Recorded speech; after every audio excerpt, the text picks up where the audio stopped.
അച്ഛൻ വരുന്ന വഴിക്ക് ഒരു പൊട്ടക്കിണറ്റി ബ്ലംമെന്ന് വീണു. എത്രയും പെട്ടെന്ന് ആ പൊട്ടക്കിണർ മണ്ണിട്ട് മൂടാൻ പറയൂ. പക്ഷെ അന്നേരം അച്ഛൻ കേറി രക്ഷപ്പെട്ടു. എന്നാ മൂടണ്ടാന്ന് പറയും. അതെന്താ? ഇനി ആ കാലം വീണിട്ട് മൂടാം. റാണി, അത് പത്തനംതിട്ടയ്ക്ക് അപ്പുറം. അത് റാണി. ഞാൻ വിളിച്ചത് റാണി.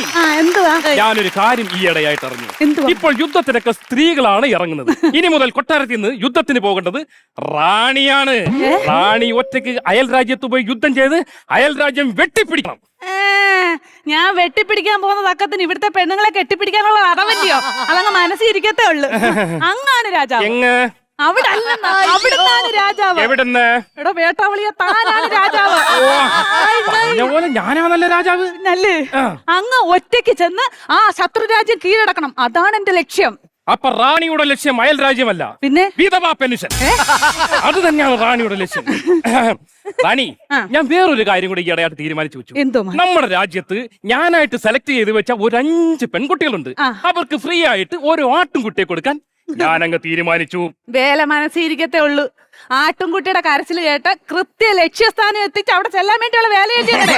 അത് നിങ്ങളുടെ മനസ്സിരിക്കത്തേ ഉള്ളൂ. റാണി, ഞാൻ അങ്ങനത്തുള്ളവനാണോ? പിന്നെ അല്ലേ? എന്നാ ആട്ടുംകുട്ടി ക്യാൻസൽ.